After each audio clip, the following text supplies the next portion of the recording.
The camera switched on and the channel greeting rolled out as B-rank hunter YouTuber Kang Do-chol welcomed his subscribers to the Any Raid channel, where he normally flexed his dungeon runs, and he casually smiled while announcing that today's target was a C+ arachne. He pointed at the cluster of spiders and explained that arachnes always moved like ant colonies and counted as arthropods. Then he shut his eyes in a dramatic moment and said they didn't look like earth spiders at all, because these things normally opened with web spitting instead of rushing straight in. That statement aged badly because the spider immediately charged him, and one of them almost skewered him with its stinger, but Do-chol blocked it and shouted that the plan was ruined and the footage would probably need to be edited out later. The guy behind the camera, our main character, Mung Si-woo, who handled filming and editing, watched in shock and thought there was no universe where arachnes should behave like this, since their fighting style revolved around trapping the opponent with webs first and injecting poison into a helpless target rather than sprinting at prey like lunatics. Do-chol grinned in irritation and rushed forward while promising they would have a little talk later. Then he sliced an arachne apart, followed by another and another, until he jumped into the air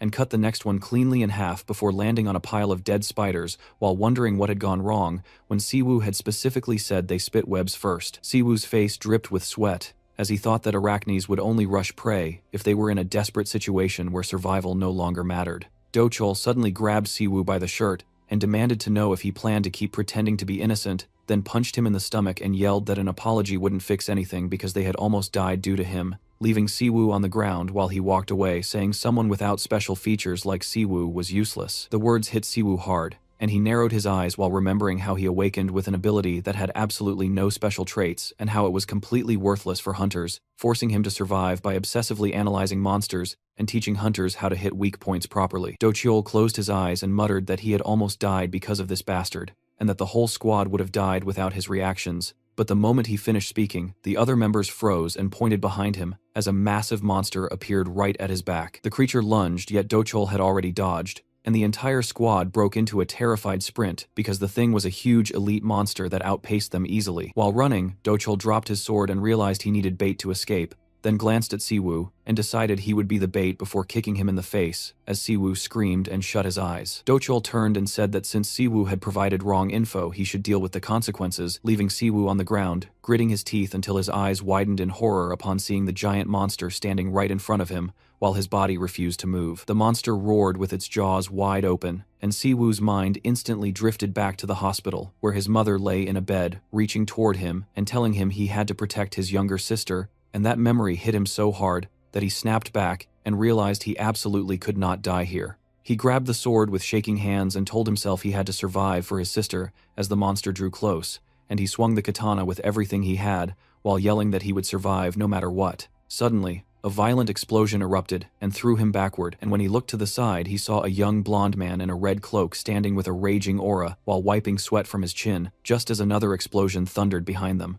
The blonde man glanced back while a guy covered in tattoos with a purple aura shouted that he would find his opponent anyway before leaping forward, and a gray-haired fighter charged his fist with gathered energy while yelling that his opponent needed to stop running. The man in red swung as both two clashed so fiercely that Si-woo could only watch from the sidelines, questioning who these people were and why they were fighting. Then a massive explosion shook everything again, and he covered his face while trying to understand what was happening as both fighters were knocked back. He stared at their faces and realized these were the kinds of monsters who could make even elite creatures tremble, then watch them move at an impossible speed. As the man in red attacked again, and shockwaves burst across the battlefield, the villain grinned with sick confidence and smashed the red-cloaked man into a rock with a blast that set everything ablaze. The blonde man wiped his face again, saying they still had a long way to go before anything ended. He aimed his hand forward to charge an attack, while the villain charged his own, and both fired massive blasts that collided and filled the entire area with blinding energy, as the villain yelled that neither of them would walk away unharmed, but the blonde only smiled and said he didn't care. Then he turned toward Si-woo and said he had left this possibility open, which stunned Si-woo because the man apologized for dragging him into this mess, while the villain sneered and said they were all going to die here as the energy kept building. Another explosion erupted, then another, each one shaking the ground as the blonde smiled while the villain screamed in agony, and Si-woo barely kept himself standing as a shockwave almost slammed into him. At that moment, the blonde man said he would leave something for him, and a shield appeared in front of Si-woo just in time to block the explosion. The cave was completely dark, and the only light came from a faint fire, while Si-woo stood there untouched, trying to figure out what the hell had just happened. He lifted his head in confusion, then stepped back and felt something under his shoe before glancing down to see a working smartphone lying on the ground, as if someone had casually dropped it there. He picked it up, wondering why a random phone would even be inside this cave, and right then a notification pinged, announcing the confirmation of a new manager. A connection check started on its own, and the system declared that the manager position change was now complete as an unfamiliar aura wrapped around Siwoo, making his eyes sparkle with sudden intensity. The screen shifted into a GodTube splash animation that greeted him like he was some new recruit stepping into a job he didn't even know he had. Meanwhile, outside the cave, sunlight hit the exhausted crew as they sat on the ground breathing heavily, while Dochol lowered his head and muttered about how insanely lucky he was to survive an elite monster in a measly C+ dungeon. His teammates cheered him up, saying they only lived because of him, and even praised the idea of using Siwoo as bait like it was some big brain play, which made Dochol grin proudly and claim he had obviously planned for that outcome. That confidence cracked instantly when his eyes shot wide open after Siwoo suddenly appeared behind him, with a fist already mid-swing and inches from smashing his face. Though Dochol managed to block it with his elbow at the last second, he slapped Siwoo back and reminded him he was only an F rank, causing blood to drip from Siwoo's mouth, while Dochol smirked and said he should be grateful he survived, because he honestly didn't want to bother finding a new editor. Siwoo stared up at him and asked if Dochol seriously believed he would keep working for the guy who literally tried to kill him, but Dochol jabbed him with an elbow again and claimed Siwoo had been the one begging and crying for money to pay his sister's medical bills, insisting that he helped him purely from generosity, so Siwoo owed him loyalty. Siwoo brushed his hand away and picked up the camera, explaining that he had the entire clip of Dochol abandoning him to die, and that posting it would definitely pull massive views. Dochol shut his eyes and said he could just kill him right here. But Siwoo narrowed his own eyes and pointed out that Dochol would go straight to prison and lose his entire hard-earned channel the moment he did that. The hunter's eyes went red with rage as he warned that if the video ever got uploaded anywhere, Siwoo's sister wouldn't be safe. After he spat out the threat, he turned away and shouted that he would just find a new editor. But Siwoo frowned and told him that Dochol had no idea what would happen to him if he even thought about touching his sister. After some time, Siwoo sat alone in his room studying the strange phone he had picked up earlier, and he tapped through the interface while wondering how a platform like this even existed when it let anyone upload whatever they wanted. He kept scrolling and noticed that out of all the channels available, the ones dominating the platform were hunter channels, where he saw knights battling Lucifer, Thor wrestling the world serpent, and even mythical gods showing up like regular content creators. He stared at the screen, trying to process whether these beings were actually controlling their channels, and he remembered the man in the red cloak while wondering why that guy had given him this phone in the first place. He set the device down for a moment because everything felt overwhelmingly confusing, then rested his hand on his chin while imagining what it meant if gods were actually running channels the same way influencers used YouTube. He cracked a small smile, thinking that gods probably started with at least 1 million followers just by existing, and he picked the phone back up saying it didn't look too bad, and maybe he should try messing around with it. He opened a channel belonging to a Chinese sage, and the system suddenly told him he could watch a lecture to participate, which would grant the S+ rank trait called Insight. Siwoo lifted his eyebrows in shock as another notification appeared, saying he had subscribed to Zhuge Liang, the legendary Chinese strategist from the Three Kingdoms era, and immediately, the system declared that he had obtained S+ Insight. A bead of sweat rolled down his cheek because S+ traits were considered theoretical classifications rather than real, and he remembered the 13 heroes who fought the Demon Lord, since people speculated those figures might have possessed S+ abilities. He looked down at his phone again, wondering if he had somehow gained that level of power just by hitting subscribe, then checked his hand, expecting some kind of instant change, yet feeling nothing at all. He rubbed his chin again and assumed the trait probably enhanced observation and intelligence, making it hard to notice immediately. Then he saw a channel run by Hercules who was offering free personal training showing how to uproot Zeus's entire house, and Siwoo hit subscribe thinking he might feel the difference afterward. The system instantly declared he had obtained SS rank superhuman strength, and Siwoo accidentally smashed the table with a light tap, destroying his laptop and leaving him speechless at the possibility of actually gaining an SS rank trait. He folded his arms in disbelief because he had achieved an SS rank trait just by subscribing, and he clutched his head and yelled that he had absolutely no idea what was going on with GodTube at this point. The system suddenly informed him that insight had increased slightly due to his constant thinking, reaching 0.1%, which made him glance at the phone and wonder if he needed to reach 100% to fully master the ability. He clicked on Hercules' training video and watched a massive crowd react as the hero ripped a stone pillar straight from the ground then squatted with it while yelling about how amazing everything felt as the earth around him cracked under the pressure. Hercules lifted the column overhead and roared with ridiculous strength, leaving Siwoo's jaw hanging open before he quickly pressed unsubscribe, saying now he understood why Hercules had only one subscriber and that he could never do something like that. The system refused his attempt to unsubscribe, and Hercules pointed directly at him while shouting that he could come anytime he wanted, but leaving was impossible, which made Siwoo grin in disbelief, wondering why the hell he wasn't allowed to unfollow the guy. Suddenly his phone rang and Dochol's name showed up, making Siwoo glare at the screen and question why that bastard was calling him after everything that happened. Dochol sat on a chair talking casually and said he thought Siwoo had blocked him, while Siwoo coldly told him to just say what he wanted. Yet Dochol smirked and claimed he knew Siwoo had no other place to go. Siwoo held the phone to his ear, while Dochol explained he had called about some business and told Siwoo not to act hostile because they had worked together for a long time. But Siwoo snapped back, telling him to hurry and stop wasting his time with useless small talk. Dokyo leaned back, saying that the SH group wanted to stream together, and he was inviting Siwoo to join the project, which stunned Siwoo enough to imagine their skyscraper headquarters, and recall that SH was Korea's #1 financial company, whose chairman's granddaughter had recently awakened hunter traits. Siwoo lowered his head silently, and guessed they probably entered the monster hunting industry as well. Dochol said the company was expanding, and wanted to try new things, and he asked again if Siwoo agreed. But Siwoo refused instantly. His eyes shot open when Dochol suddenly said he would pay him 5,000 won for the video, then asked again if Siwoo wanted to join now. But Siwoo smirked with a sharp expression and refused a second time. A bead of sweat slid down Dochol's cheek as he pointed out the offer was 10 times the usual rate and good for both of them, and he asked Siwoo what amount he wanted. Siwoo smiled and named the price of 50,000, shocking Dochol into furious yelling that he isn't worth that much, and wondered how Siwoo figured out SH was paying him a lot. Siwoo smiled again, thinking that his insight trait made it obvious why SH wanted to work with him instead of stronger hunters, which scared Dochol enough to ask what he meant. Siwoo explained that the chairman's granddaughter had awakened 2 S-rank traits, and that the chairman wanted her to learn the basics first. He remembered how Dochol hunted monsters, and said hunting was the foundation for all hunters,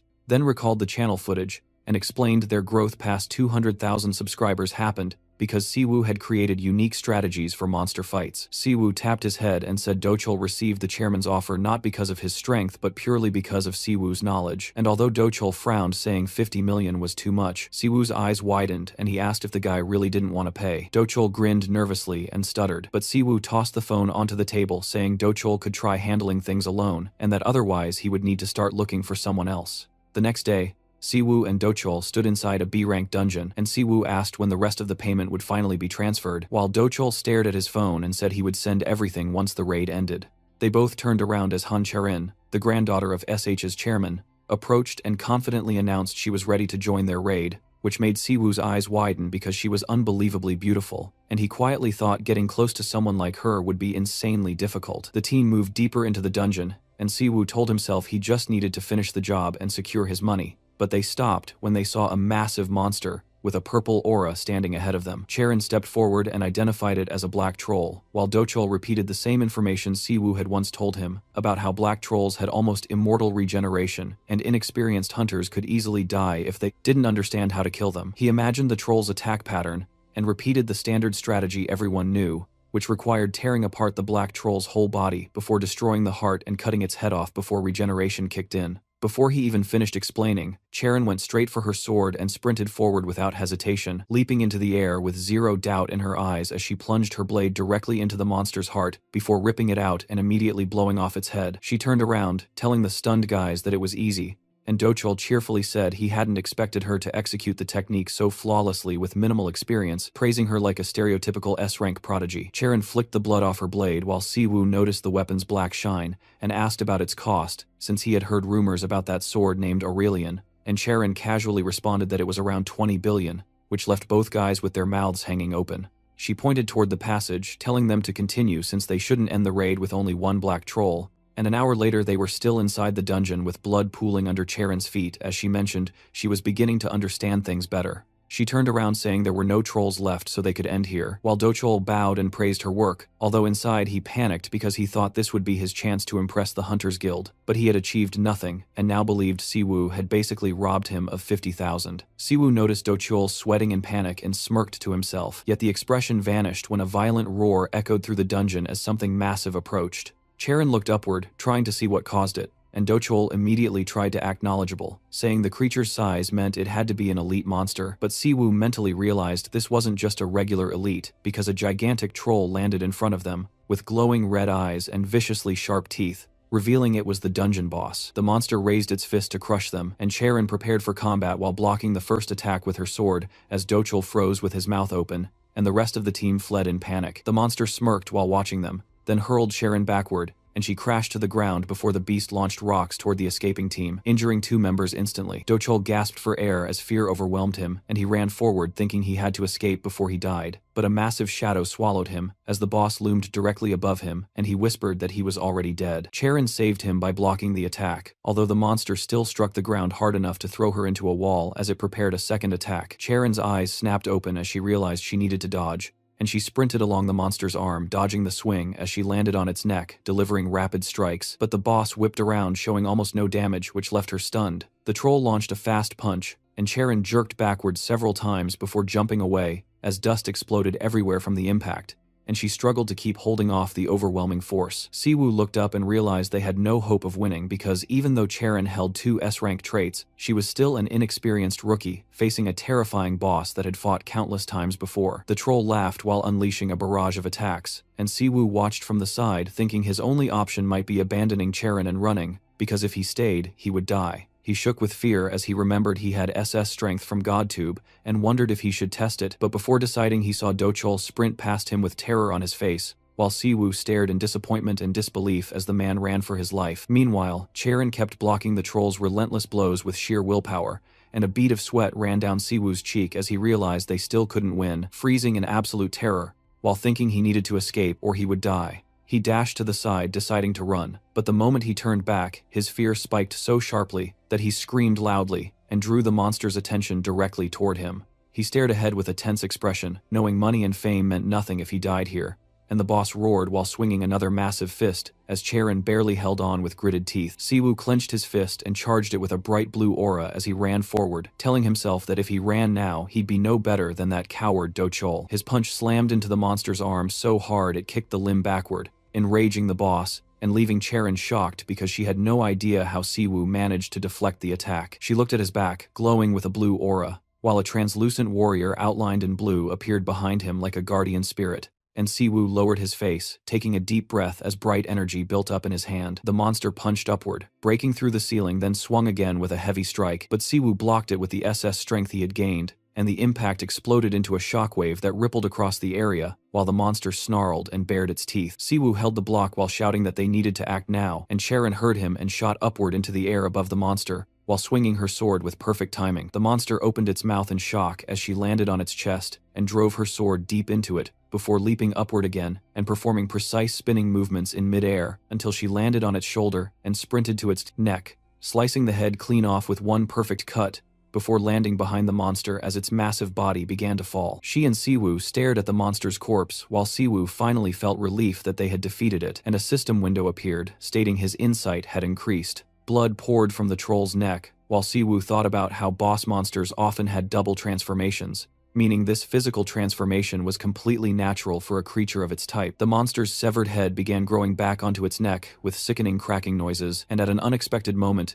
it grabbed Charon in its massive hand while she screamed in pain, trying to pull herself free, as Siwoo watched helplessly, thinking that if she died here he wouldn't be able to save her at all. The monster's pupils tightened in shock because it clearly hadn't expected what it saw next. As Siwoo pushed its fingers apart with all his strength, Charon twisted in agony with one eye squeezed shut and told him to run, while Siwoo kept holding on and shouted back that she needed to aim directly for the heart. She pushed against the giant fingers and finally slipped out of its grip before falling to the ground, then lifted her head with a fierce expression, saying she understood everything, grabbing her sword as she sprinted toward the monster with full determination. Siwoo was still holding the monster's fingers apart with glowing eyes, while yelling for her to trust him and attack, and the monster snapped its head toward the sound of her footsteps, trying to move its arm but failing when it realized its hand couldn't budge. When it looked to the side, it saw Siwoo still gripping its fingers tightly as he wrapped his own hand around them and flashed a wide, confident smile straight into the monster's stunned gaze. The beast opened its mouth in rage, while Charon charged forward with her sword, slicing the monster's entire arm lengthwise with incredible speed, and leaving a streak of blue light behind her as she leaped upward and pierced one of its hearts. Siwoo stared forward, his eyes shot wide open as he yelled that the ogre had 2 hearts. Charon gasped because she hadn't known that detail, then dodged the monster's counterattack with a backward dash, while Siwoo thought she would probably figure it out using her instincts anyway. Her eyes gleamed like cosmic light as she focused and lunged straight toward the monster, swinging her sword again while lowering her katana with her mouth open in determination, before driving a precise strike into the second heart. The monster erupted into a pained scream. Blue aura formed around Siwoo's leg, and he sprinted forward, wrapped in that glowing energy, while swinging his fist and shouting for the monster to finally stop resisting and die. He jumped high toward the beast, while Charon dropped down at the same moment, and in the monster's final moment, it saw the reflection of Siwoo's glowing fist in its eyes before its skull exploded into shattered fragments. Blue lightning flashed brightly in Siwoo's eyes, while his hand dripped with blood, and a trailing streak of blue light burned behind him. He slowly walked a few steps before collapsing to the ground right in front of Charon, who stared down at him wondering who he really was. A moment later, Siwoo found himself blinking awake inside a completely different room, where a TV hung on the wall beside a clock and a cabinet, and as he pushed himself up from the bunk, he immediately noticed a woman seated in front of him. Karen sat right next to him. She had decided to visit him, and the sudden realization made his cheeks heat up as he stared at her with wide eyes, wondering what she was even doing here. Charon pointed toward the floor and explained that she brought him to the hospital because he had been seriously injured, with torn muscles and broken ribs, and she leaned toward him with her legs crossed while asking how he felt, which only made him clench his fists in embarrassment because she was sitting way too close for his heart rate to survive. A bead of sweat crawled down his face as she moved even closer, and the room suddenly felt smaller in a way that made everything more awkward. She placed her hand gently on his forehead, which made his embarrassment spike even harder, and for a moment, the two of them simply looked into each other's eyes, while she kept her hand there with a sparkly curiosity shining through her gaze. Tilting her head a little, she said he seemed to have a fever while he scooted back, and gave a shaky smile as imaginary steam practically poured from his head, and she then asked his name since they had never properly introduced themselves. With red cheeks, he wondered how she didn't know it already, since she must have seen his information when he was brought into the hospital. But Charon looked away awkwardly and said she had wanted to hear it from him directly. Siwoo tilted his head forward in surprise because it felt like she had somehow read his thoughts, and he realized that her S-rank 6th sense probably allowed her to pick up on things without him saying a word. She turned to face him fully again and said that he was probably still in a daze from just waking up, but she wanted to make him a proposal.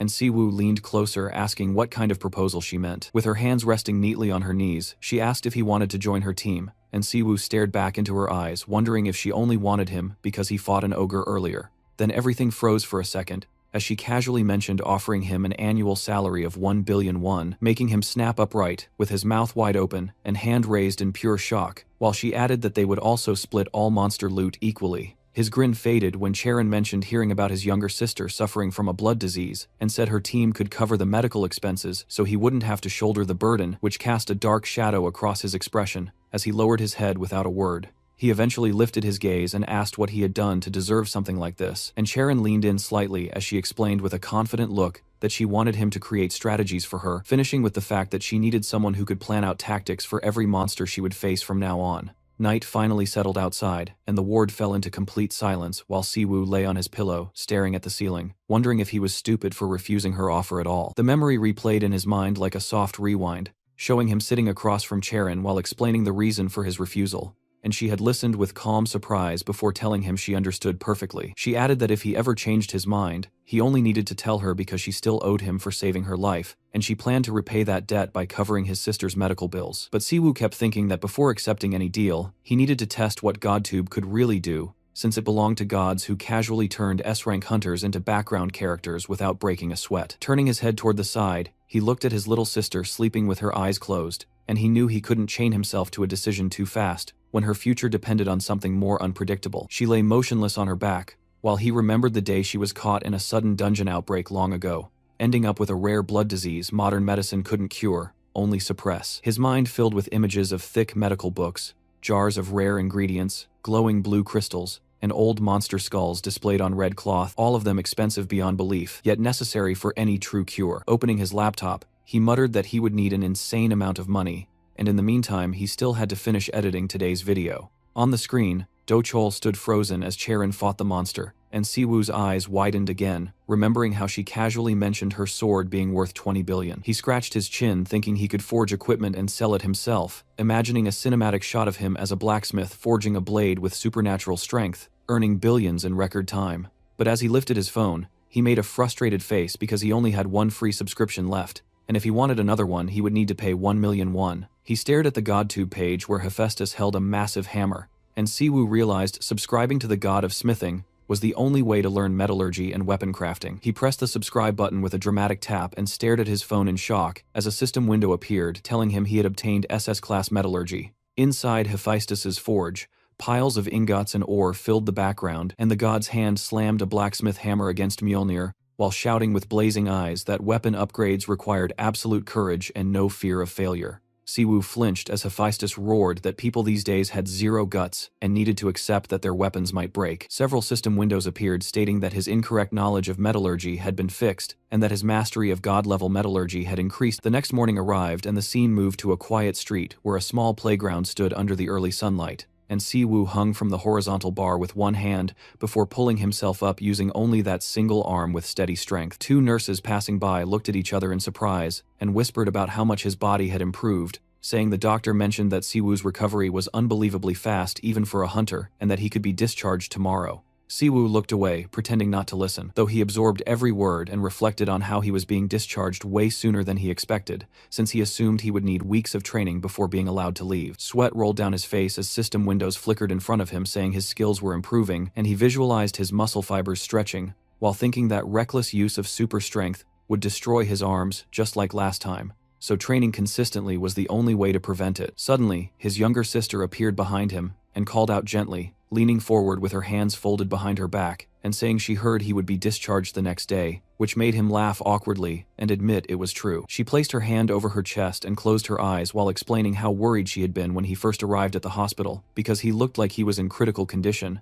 Then she opened her eyes slightly with a sad expression and glanced away. Still looking aside, she awkwardly pointed out that doctors originally said he would be hospitalized for months, yet he was somehow leaving after just a week, and Siwoo smiled with his eyes closed, thinking she was simply upset that he was getting discharged before her. He stepped closer and placed his hand on her head, telling her not to slack on treatment just because he wasn't around, and reassuring her she didn't need to worry about the medical expenses for now. She nodded and mentioned that she already knew she was receiving free treatment thanks to Charon Uni, and Siwoo made a painfully awkward face as he heard Charon's name with a weird expression, while his sister smiled brightly, saying, Charon asked her to call her Unni, since she had no younger siblings. Siwoo looked down and asked when that even happened, and whether his sister had ever met Charon in the hospital before, scratching his head awkwardly as she explained that Charon visited them from time to time and checked on him during his training sessions. He blinked in surprise while crossing his arms because he had never once seen her there, and his sister said Charon even asked how he was doing, which made the girl blush slightly as she hid her smile. Siwoo wondered why a busy hunter like Han Charon would still come to visit him,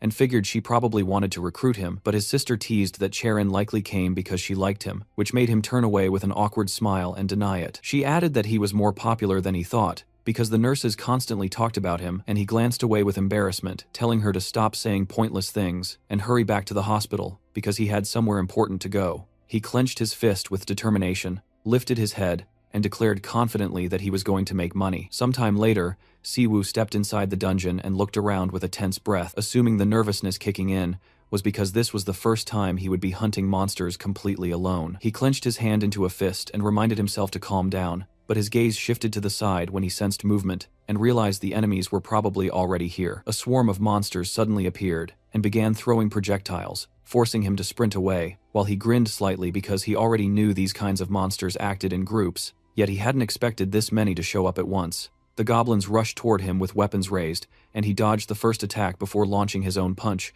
which instantly shattered one of them into pieces. He squinted one eye in disbelief because the monster had exploded way too easily, while the others froze in terror as he slowly approached with his head lowered and a sharp grin stretching across his face, telling them to hurry up and attack already. The scene shifted to a smithy filled with the bodies of monsters on the floor, and Siwoo wondering how much a master craftsman could make out of all these materials. The blacksmith, standing in front of him, shouted in frustration, asking what Siwoo expected him to do, since he had asked for proper ingredients, not a pile of scraps. The blacksmith, Seo Palguang, frowned and said he would at least teach him how to smelt, and ordered him to follow. Swinging his hammer with practiced force, the master shouted that he needed to pay attention because the hammer wasn't just about strength, and he thought back to how he had spent most of his youth studying metallurgy. He struck the blade and explained that even with high-grade materials, Creating A-rank or S-rank equipment was never easy. Siwoo stared with wide eyes as Palguang handed him the hammer and said he had demonstrated enough, so now it was Siwoo's turn. Watching from behind with his arms crossed,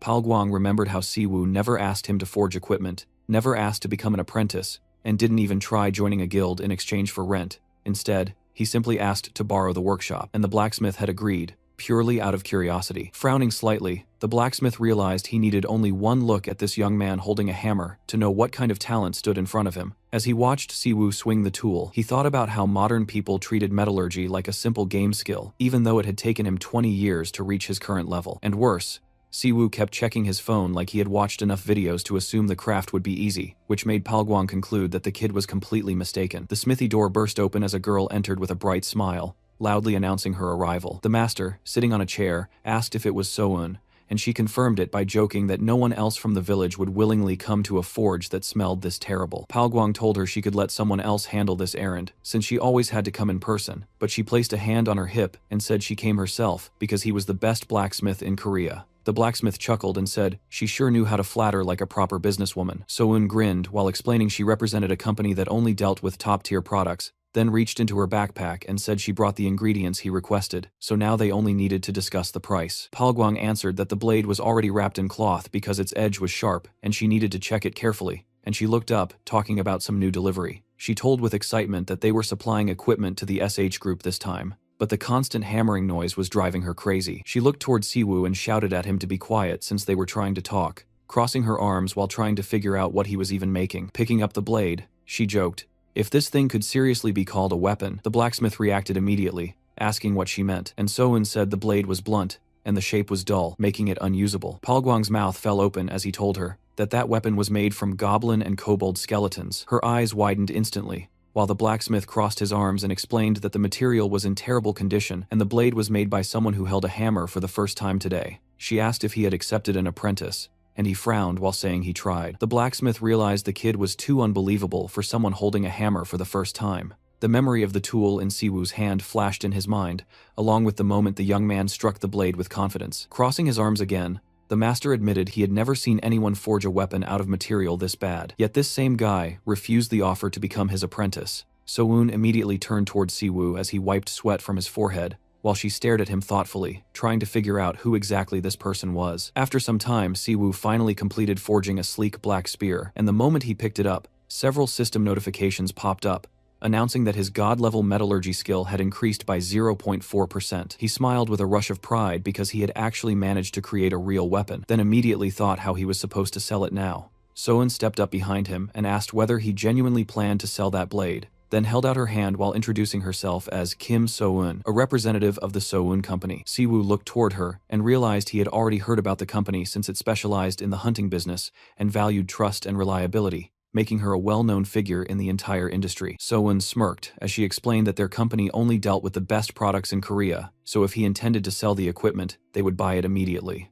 Siwoo closed his eyes for a moment before asking how much they could offer, and she replied that she could pay 1 million won for a single weapon of that quality. He didn't waste a second and went straight back to hammering as if possessed, forging weapons non-stop, while So-eun used that growing pile of equipment to finalize a successful contract with the SH Group. Back at the workshop, So-eun beamed with excitement and exclaimed that the situation was absolutely magnificent before turning to Siwoo and announcing that their company had officially signed the contract with SH Group. She pointed toward him and shouted that everything changed from the moment they met him because the quality of the equipment was flawless, and without him she would have ended up in serious trouble. She grabbed his hands and thanked him earnestly, saying that if he ever needed anything, he just had to say the word, and she would make it happen. Then she pulled out her phone and told him to check his bank account. Siwoo lifted his own phone to his face and froze when he saw the notification showing an active balance of 280 million won. Later that day, Siwoo sat on a chair, staring at his phone, while replaying the number on his balance, recalculating it just to make sure he wasn't hallucinating, and as he brought his hand to his face, he realized he finally had the chance to buy a subscription on the GodTube platform. Right after that thought hit him, notifications flashed across the screen revealing 3 legendary channels: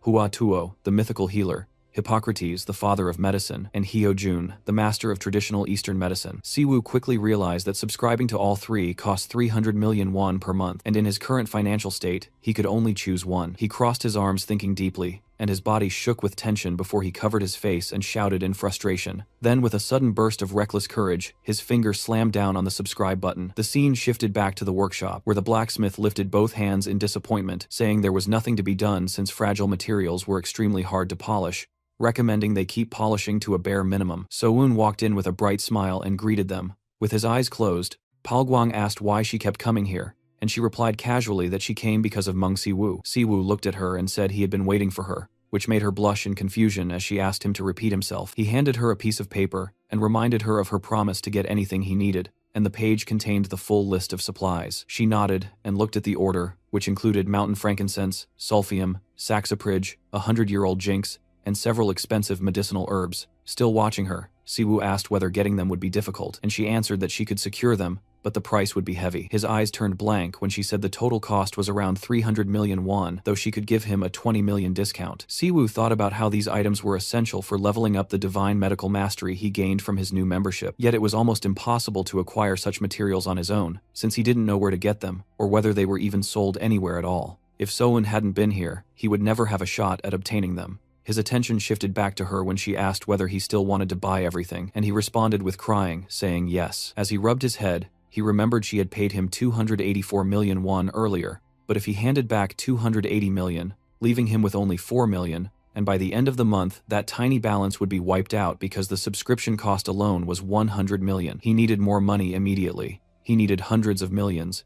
Even selling equipment non-stop wouldn't be fast enough. His eyes widened as he suddenly remembered Dochol and the streaming business. And right then, Siwoo decided he would start streaming on YouTube himself. Sometime later, inside the subway, the guy was casually scrolling through his YouTube feed, already annoyed because nothing interesting was showing up, until one thumbnail suddenly caught his eye. The channel name was Conqueror of the World. From the thumbnail itself, it was obvious something was off. The video was supposedly about strategy against hippos. Curious, the man clicked on the video. The scene opened near a small pond filled with water, and somewhere between the hippos, the video's creator was hiding in an extremely weird disguise. Siwoo took off his mask and calmly asked the viewers if they knew that hippos were not aquatic horses. The guy watching was stunned. He honestly couldn't process what he was seeing. He kept wondering what was wrong with this dude, and why the hell he had dressed up like a hippopotamus in the first place. Siwoo then explained that the monsters shown in the video were called hippodons in Korea, while other countries referred to them as hippopotamus. As anyone could already tell, these monsters looked almost exactly like real hippos.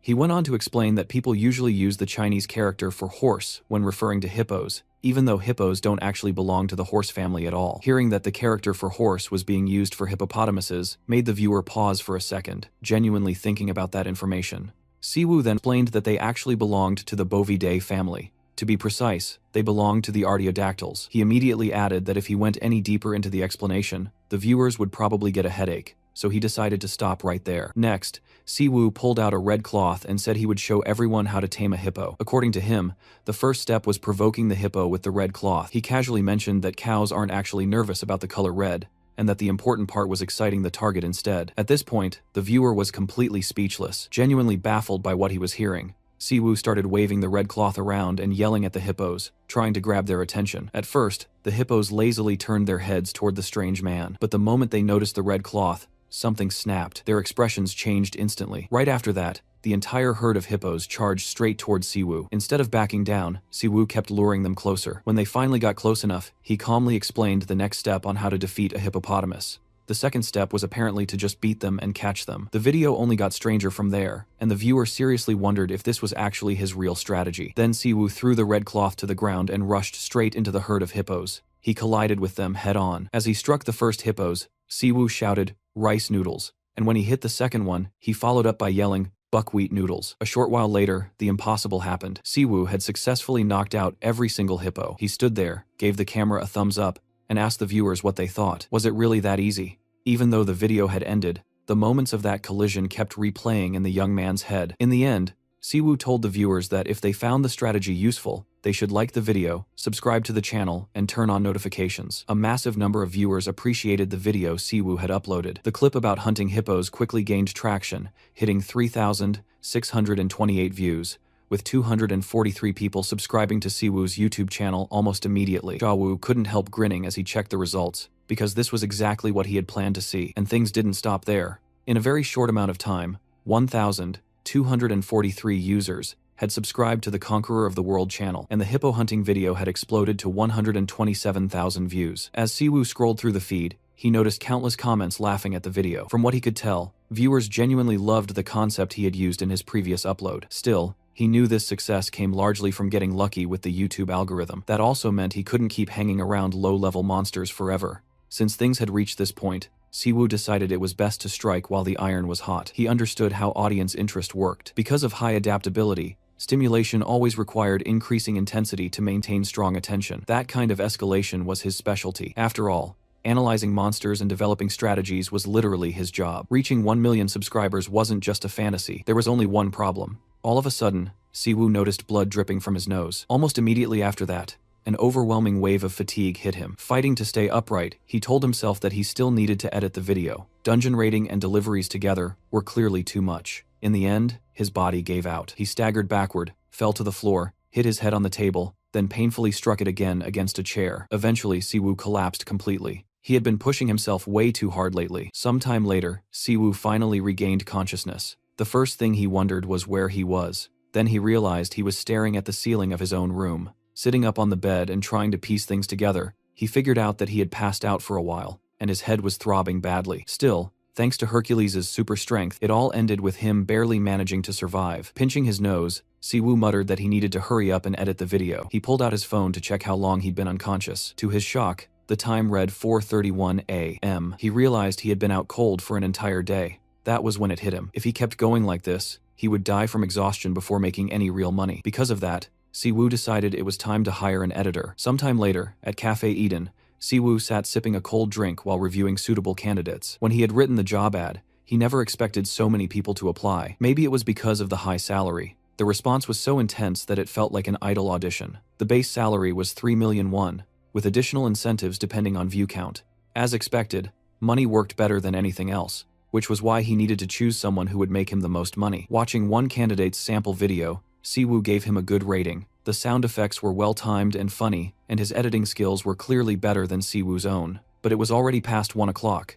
Siwoo was starting to lose patience. Why hadn't this guy shown up yet? All he knew was that the candidate's name was Park Do-ku. Earlier, Siwoo had suggested that the 14th applicant meet him at the cafe at 1 p.m., and the guy had agreed. Even just from his name and the way he spoke, Siwoo had assumed he was an old-school guy. But that actually worked in his favor. Experience was exactly what he needed. Siwoo sent a message to Park Do-ku asking where he was, but the message remained unread. He assumed he was rushing over and hadn't had time to check his phone, so he decided to wait a little longer. But that patience didn't last. Before long, it finally snapped. Siwoo slammed his fist onto the table and muttered, wondering where the bastard was. Right at that moment, the cafe door opened, and someone hurried inside, apologizing for being late. A girl awkwardly asked if he was Mung Siwoo. She introduced herself as Park Do-ku, an aspiring YouTube editor. Seeing a girl standing there completely caught him off guard. He had imagined Park Do-ku to be some kind of gruff, old-school guy. Taking a seat, the girl apologized to Siwoo again. He asked why she was late, and more importantly, why she hadn't even read his message. She explained that she had been editing a video late into the night, then realized she had forgotten to pack her younger brother's picnic lunchbox.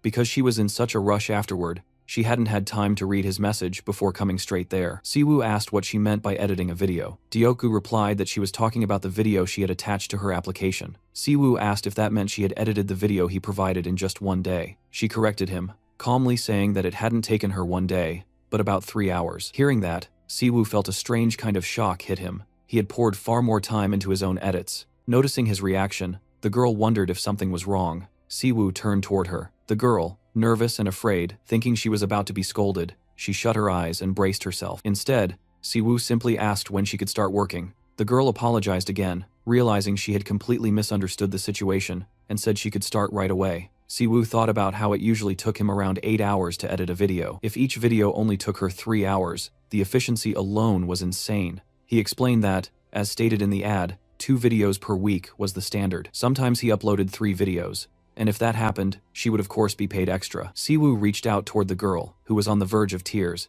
and told her that from now on, he would be under her supervision. Overjoyed, the girl slammed her head on the table in agreement, and shouted that she would work hard. Almost immediately after that, panic erupted. People rushed past them, shouting about a nearby underground breach.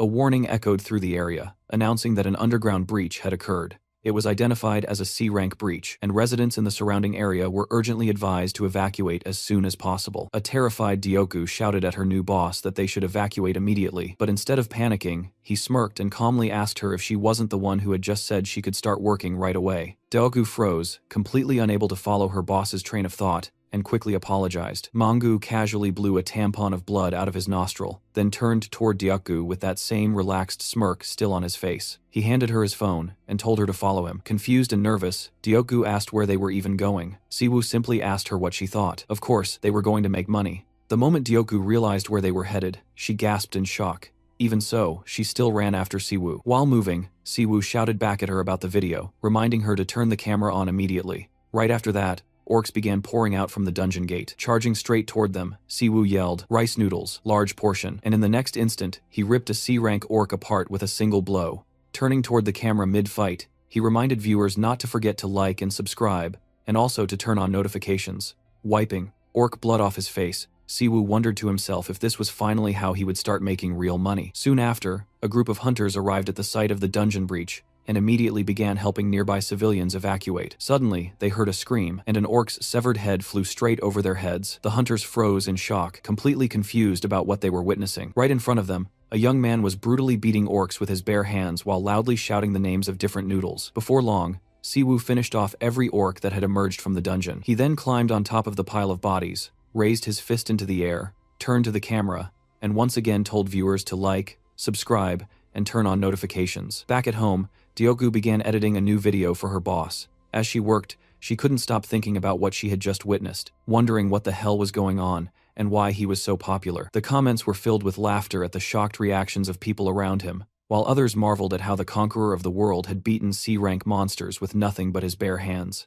Many also praised how clean and well-edited the video was. Even after finishing the edit, Dioku still didn't fully understand what was happening, but one thing was clear to her. Her boss was a complete lunatic on YouTube.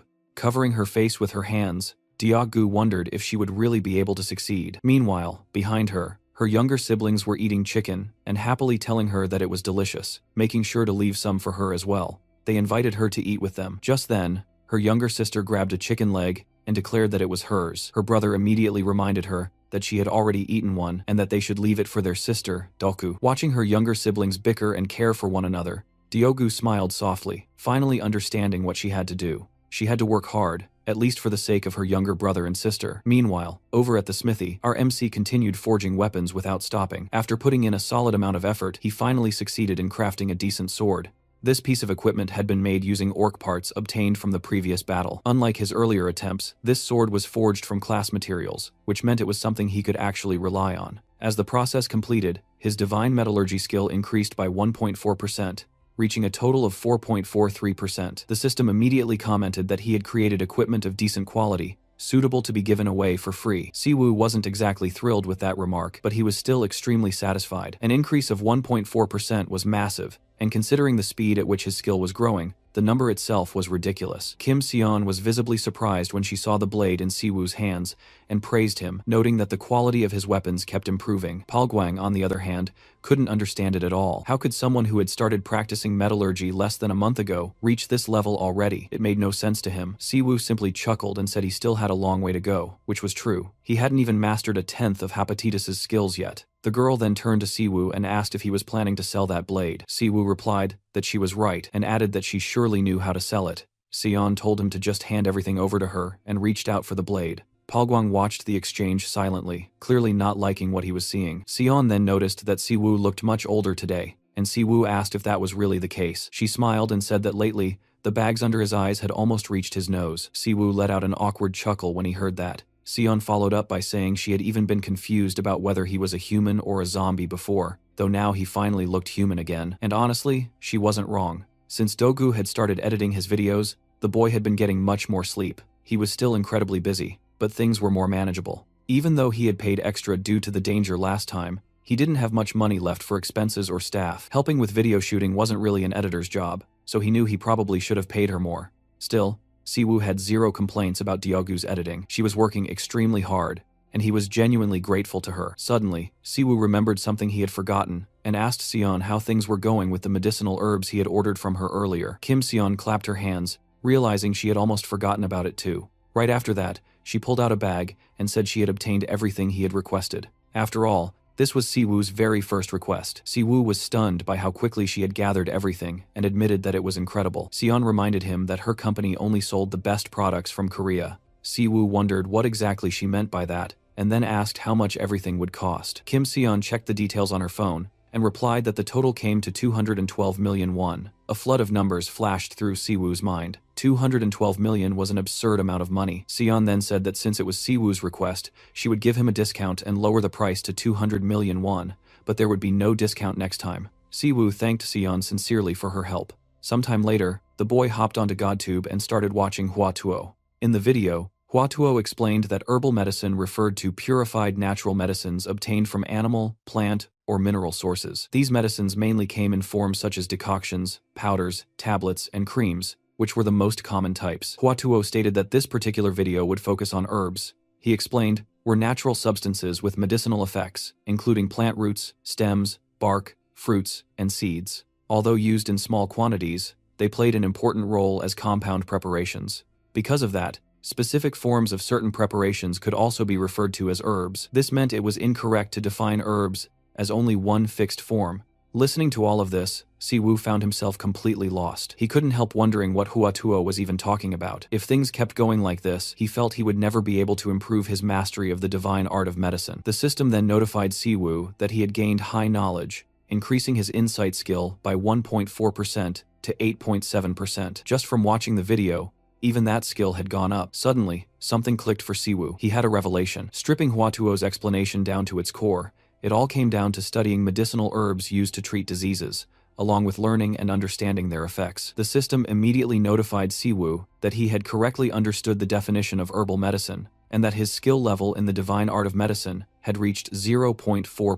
Siwoo was honestly confused by the fact that he had managed to understand it correctly. After that, he couldn't help wondering why Hwatuo had to complicate such a simple concept so much. With his mastery now at 0.4%, Siwoo began preparing medicine. He even succeeded in making a decoction that, according to the system, could be beneficial to his body. Staring at the decoction he had made, which honestly looked like straight-up goblin piss, Siwoo questioned whether it was actually edible, and if it was said to be beneficial to his body, didn't that also mean it could potentially be harmful? Even so, he decided to drink it anyway. He lifted the bowl and downed it in one go. The next instant, Siwoo crashed to the floor, spilling the decoction he had prepared everywhere. What hurt the most wasn't the fall, but the amount of money he had spent on all of this.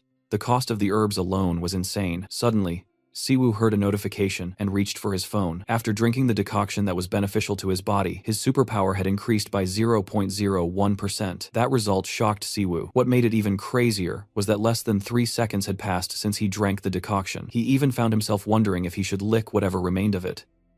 Sometime later, the protagonist was seen inside an E-rank dungeon. Vampire bats were E+ ranked monsters belonging to the bat family. There were several reasons he had come here today. First, he planned to shoot a video discussing whether bats were rats. Second, he needed to obtain vampire bat loot to create equipment. Finally, he needed to study the diseases carried by vampire bats. Since they lived in small groups of at least several dozen, sometimes even hundreds, all kinds of diseases thrived among them. However, the most interesting part was that vampire bats themselves were not susceptible to disease. If bats carried illnesses possibly related to blood disorders, then discovering why they were also resistant to them might give him a clue to treating his sister's blood disorder. It would not be easy, but with the divine art of medicine, it was possible. Suddenly, Siwoo sensed something, and it was not bats, it was the sound of footsteps. He immediately jumped higher and hid behind a rock, deciding it would be better to avoid contact just in case. When he identified the source of the footsteps, surprise crossed his mind, because it was Kang Do-chul's sidekicks. The situation did not make sense. As long as the dungeon had been assigned to him by the Hunter Management Bureau, other hunters were not allowed to enter. Coincidences could happen, but it felt unlikely that Kang Do-chul's lackeys had wandered in by accident. These people were around class hunters, which made their presence in an E+ ranked dungeon even more suspicious. Siwoo assumed they had come specifically for him. A dungeon was an isolated space without internet or communication networks, meaning no one would even know if someone died inside. Siwoo briefly considered what he should do, then questioned why he was even thinking about it. After all, everything would become clear once he dealt with them. Meanwhile, the lackeys talked among themselves, confirming that Siwoo had indeed entered the dungeon. Do-una was confident because he had personally seen Siwoo go inside.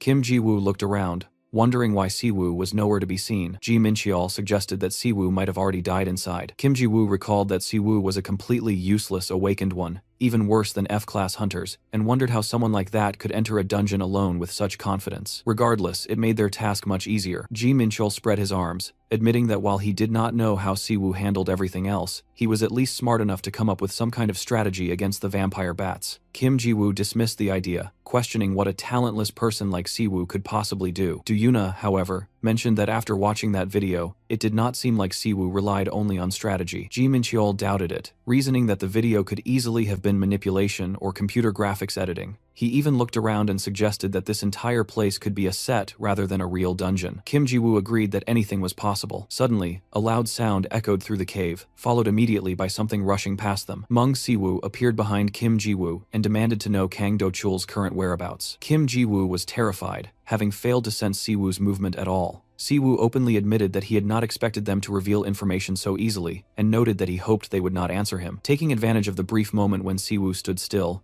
Kim Ji-woo leaped aside. Ji Mincheol demanded to know where Siwoo had come from. Do-una questioned whether Siwoo had chosen to fight them. Kim Ji-woo mocked him, wondering what a useless idiot like Siwoo could possibly do, before rushing forward to finish him off. Before Ji-woo could get close, Siwoo casually waved his hand, knocking the sword out of Ji-woo's grip. He followed up with another strike, sending Kim Ji-woo flying. As Ji-woo tried to stand, a painful sob escaped him. Siwoo reflected on what he was about to do and accepted it without hesitation. He kicked Kim Ji-woo in the head while he lay on the ground. Do Yuna and Ji Mincheol were visibly shaken by what they had just witnessed. Ji Mincheol cursed Siwoo for his actions, but in the very next moment, he found himself pinned against the cave wall. Stunned, Yuna turned toward Mincheol, realizing that the situation had turned against them. Yuna tried to negotiate, offering to throw away his sword and reveal everything Siwoo wanted to know. Even after hearing this, Siwoo did not stop advancing. Yuna repeated his offer, but Siwoo made it clear that he had no intention of trusting the words of someone who still had all his limbs intact. After finishing the brutal beating, Siwoo turned his attention to Yuna and pressed him for answers, wanting to know whether Kang Do-chul had been the one who ordered them to teach him a lesson.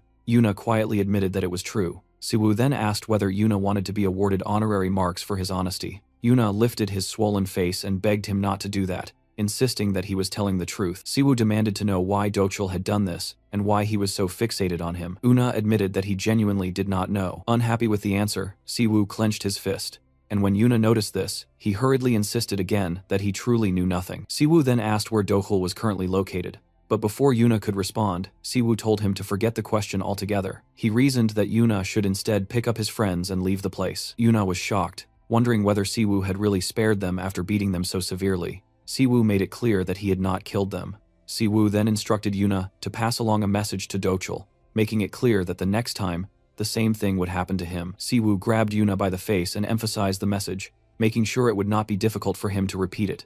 Sometime later, the crippled Do-una, Ji Mincheol, and Kim Ji-woo gathered in front of Kang Do-chul. Do-chul was left speechless by the sight of them. At that moment, Meng Siwoo appeared between Do-una and Ji Mincheol, casually noting that it had been a long time since he and Do-chul had last seen each other, roughly about a month, and even commented on whether Do-chul had been eating well. Kim Ji-woo desperately tried to explain to his boss that everything had been a misunderstanding. Ji Mincheol followed up by claiming that Siwoo had ordered them to do it, and that the situation was unfair to them. Siwoo wrapped an arm around Yuna in a friendly manner and praised him for his clever plan to lure Kang Do-chul out. Yuna immediately raised his hands in surrender, claiming that he had been set up. Siwoo then told Yuna that he would grant his request to kill that jerk Do-chul. In that instant, Do-una broke free from Siwoo's grasp and ran away. Ji Mincheol and Kim Ji-woo followed right after him, apologizing to their boss as they fled. Siwoo then turned his attention back to Do-chul and pointed out that Do-chul was now completely alone. He explained that this was exactly why Do-chul should have treated his lackeys better, questioning how badly he must have treated them for them to willingly order his death. Kang Do-chul could not understand how an E-rank hunter like Siwoo could possess such overwhelming power.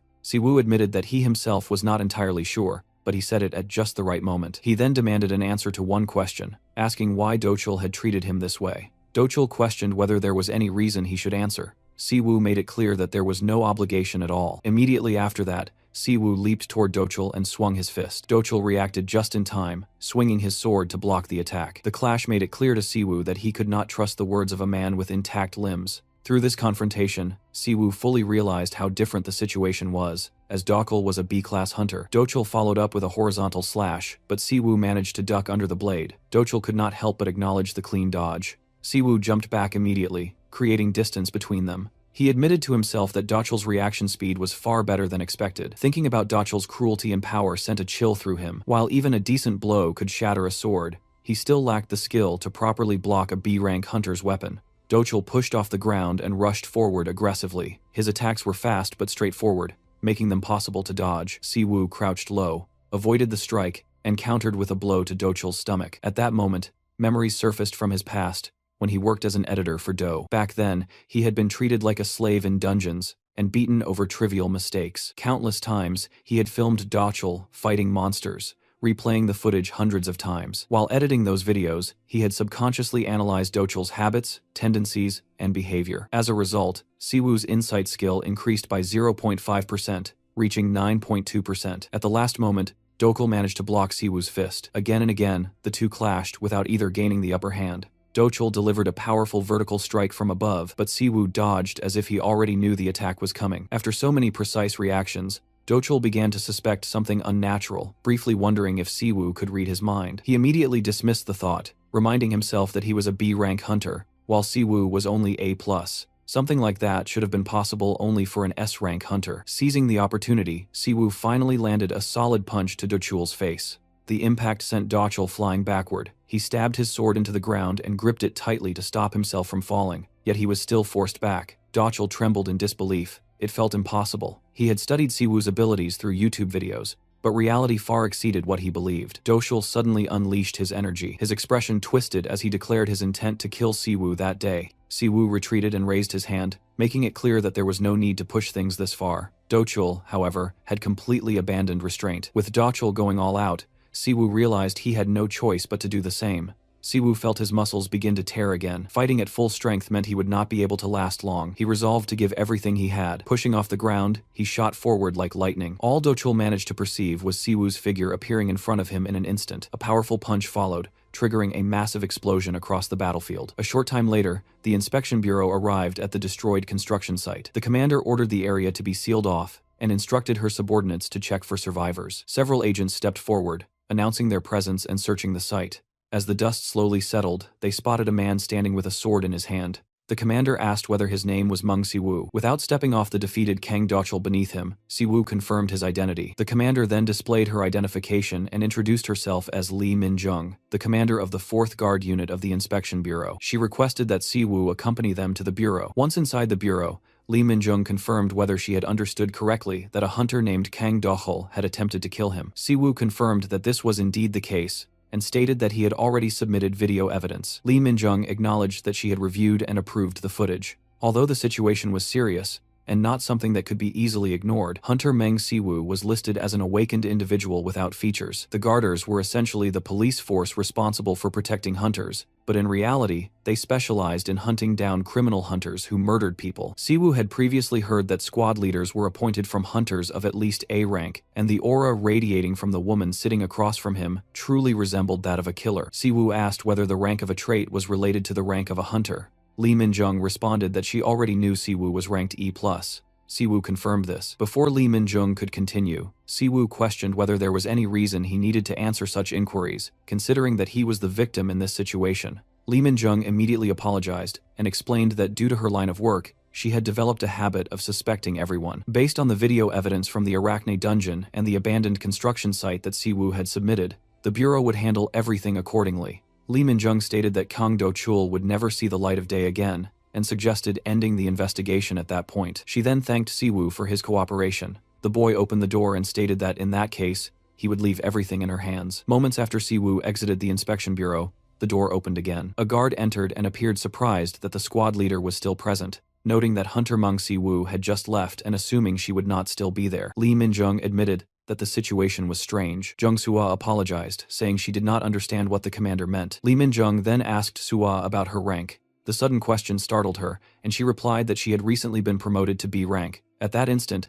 the atmosphere in the room grew unbearably heavy, and Sua, unable to endure the pressure, collapsed to the floor. Confused and shaken, Sua looked toward the squad leader. Lee Min-jung commented that, as expected, Sua could not handle it. Sua thought that this result should have been obvious, considering the squad leader was no ordinary guarder. With a puzzled expression, Lee Min-jung remarked that Hunter Meng Siwoo had not felt anything at all. Suwa was stunned by this revelation, wondering how that was possible when Siwoo was only an E+ rank hunter. Lee Min-jung agreed, and admitted that it was indeed strange. Suwa questioned why Siwoo had been allowed to leave so easily, especially considering the existence of hunters who concealed their true rank. Lee Min-jung cut her off, explaining that it was because Siwoo was not strange and carried a human scent. Left alone afterward, Suwa quietly wondered what kind of nonsense that explanation was. Meanwhile, Siwoo was walking home. He felt satisfied with how everything had turned out, yet he could not stop thinking about when something like this might happen again. If his YouTube channel continued to grow, he could easily become a target for criminal organizations. At his current level, even dealing with Kang Do-chul had been difficult.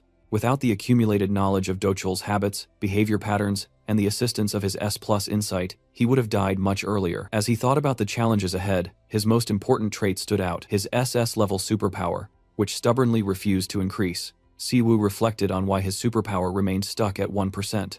Earlier, the system had congratulated him on winning an individual training session with Hercules. It was a free session awarded in celebration of reaching 1 subscriber, something Siwoo considered completely insane. When he checked Hercules' channel, Siwoo was surprised to see that it still had only 1 subscriber. That alone convinced him the reward had to be something significant. Hercules himself was shocked by what he had learned. Seeing his only subscriber, he had assumed it was a human. But the idea of a human accessing his channel made no sense to him. Siwoo asked whether that meant nothing would work. Hercules explained that it was not exactly like that, but if the situation continued, he would not be able to conduct a personal training session. Siwoo wondered whether that meant he would be unable to accept the training at all. Hercules clarified that this was not the case. Since he could not physically go to Siwoo's location, a face-to-face training session was impossible. This led Siwoo to think about how he had even connected to GodTube in the first place. Recalling the blonde man who had left him the smartphone and the white-haired man he had fought, Hercules loudly interjected and explained that even if he could not correct Siwoo's posture in person, he could still teach him properly. He reassured Siwoo not to worry. Through the camera, Hercules observed Siwoo's body and noted that his balance was already excellent, especially his back muscles. Siwoo wondered whether Hercules was referring specifically to his back. Hercules sighed deeply and clarified that the back muscles referred to all muscles on the back of the body, with what he mentioned being only a portion of them. He emphasized that these muscles acted as armor. He listed the trapezius muscles, the triceps, and the brachioradialis. Siwoo was astonished by the sheer number of muscles Hercules described. After learning about proper muscle engagement, Siwoo managed to slightly increase his super strength skill, finally reaching 1.02%. Hercules explained that there were many different types of back muscles, and that because they were located behind the body and could not be seen, people often forgot their importance. He raised his leg and stressed that these muscles were extremely important. Lowering his leg, he stomped the ground and explained that they were essential for maintaining overall body balance during powerful movements. Siwoo was deeply impressed and wondered what he had just witnessed. Hercules asked whether Siwoo had noticed it. He then explained that the technique was called divine martial arts, something he had personally created. Siwoo felt confused by this explanation. Hercules clarified that it was nothing extraordinary, simply a system that combined all of his combat techniques into one. This was the same strike he had used to crush the Hydra, destroying it instantly by striking the center of its head. Regardless, Hercules emphasized that the back muscles were crucial in these techniques and that the lower body served as the foundation supporting everything. He asked Siwoo to consider what would happen if the pillars of a building collapsed during construction. Siwoo understood that the structure would fall apart. Hercules immediately reinforced the comparison, stating that the same principle applied to the human body, before striking the ground once more. Siwoo grasped that if his lower body failed, the same collapse would occur. Hercules concluded by explaining that he would teach an exercise method suited specifically for his subscriber and advised Siwoo to carefully watch and repeat his movements. A little while later, Hercules explained to Siwoo that the basic principle of breathing was to exhale when lifting off the ground. Siwoo mentally noted that this advice sounded far more normal than he had expected. Immediately after that, Hercules abruptly shouted that he did not care about breathing or any other details, and that Siwoo should simply exhale. Completely worn out, Siwoo wondered why this mattered. Hercules advised him to look at himself before questioning anything, emphasizing that for a small fry like him, it was more important to act first without asking questions. During his training with Hercules, Siwoo received numerous system notifications indicating that he had completed superpower exercises. As a result, his superpower skill steadily increased, eventually reaching 1.47%. Siwoo then sent a message to his editor, informing her that the video would be uploaded to YouTube and that the concept for the day's content was a speedrun. He left all editing responsibilities to her. Park Deok-gu thought her boss was a good person, though admittedly a little unusual. Giggling to herself, she wondered what kind of strategy he had come up with this time. She then played the video footage where her boss was standing near the dungeon. Siwoo was dressed in a bat costume and greeted the subscribers of the Conqueror of the World channel. Behind him, inside the cave visible to viewers, vampire bats were living. Anticipating the obvious question, Siwoo explained why he was there. The purpose was to present new content for the Conqueror of the World channel, nothing more than a speedrun raid. Dayaku decided to begin editing from that point, adding sound effects and visual enhancements. Still, she could not help wondering why he had chosen to film vampire bats. Vampire bats were known for living in harsh environments with poor visibility, and their large numbers made speedrun filming extremely difficult. Then again, this approach would certainly attract attention once more. Siwoo picked up the phone and explained that after conducting research, he had discovered that the current dungeon clearing record of 58 seconds was held by S-rank hunter Yu Hanoi from the Fire Witch channel. He stated that he intended to break that record today. This would be a speedrun raid by the Conqueror of the World channel on the Vampire Bat dungeon, starting immediately. Dayaku decided to insert a timer for this segment. Suddenly, something unusual caught her attention. Observing the stance her boss was taking, Dayaku wondered whether he had started doing gymnastics. Siwoo loudly declared the banquet challenge and immediately lowered his leg. The moment his foot touched the ground, a deafening rumble echoed through the dungeon, kicking up a massive cloud of dust. Dayaku was left completely stunned, barely believing what she had just witnessed. Afterward, she wondered whether it was even possible to collapse an entire dungeon. Siwoo slapped himself on the head, reminding himself that he still needed to collect the ingredients. Regardless, the raid was already over. Dayaku was left wondering in fear what exactly she had just seen, yet she still believed her boss was a good person. After checking his phone, Siwoo was delighted by the astonishing statistics. His channel had already reached 1.4 million views and 6,810 subscribers, and the numbers continued to rise. Even more surprisingly, Yu Hanoi from the Fire Witch channel, who had 41 million subscribers, had left a comment under the video. Siwoo grinned, clearly sensing that she had rushed over in panic after learning that her top position had been taken. The mere fact that the Fire Witch herself had commented already carried tremendous impact. If they ever collaborated, 1 million viewers would be guaranteed. Siwoo forced himself to calm down. At times like this, he needed to become even more provocative with his content. He checked his stats and saw that his superpower level had reached 2.01%. After receiving individual training from Hercules, the skill that had previously refused to increase had now exceeded 2%. With just 2%, he was already capable of destroying a dungeon filled with vampire bats. If his skill increased further, he would not mind asking Hercules to teach him divine martial arts later. After some time passed, Hercules firmly refused Siwoo's request. Siwoo insisted that Hercules teach him during individual training, but Hercules rejected him again. Siwoo reminded him that he had already won, yet Hercules stated that these were entirely different matters. Siwoo wondered what he meant by different, and Hercules explained that individual training and teaching divine martial arts were separate things, each with its own definition. Moreover, for a weakling like Siwoo, building muscle was the primary concern. Divine martial arts were a method Hercules had created to match his own strength, and without sufficient superpowers, Siwoo would not be able to use them. Siwoo stated that he was already using his superpowers, which greatly shocked Hercules. Hercules' projection suddenly expanded in size as he questioned whether Siwoo was truly using his power. Siwoo confirmed that he was, and that Hercules himself was providing personal training. Hercules clarified that personal training simply referred to individual lessons, and was not meant to involve teaching his own superpowers. Siwoo was surprised by this explanation, and reminded Hercules that he had indeed studied his superpowers. Hercules replied that this was impossible. Siwoo then wondered whether it was normal to study the traits of gods on GodTube, or whether what he had studied was not actually Hercules' superpower. Hercules asked Siwoo to wait briefly.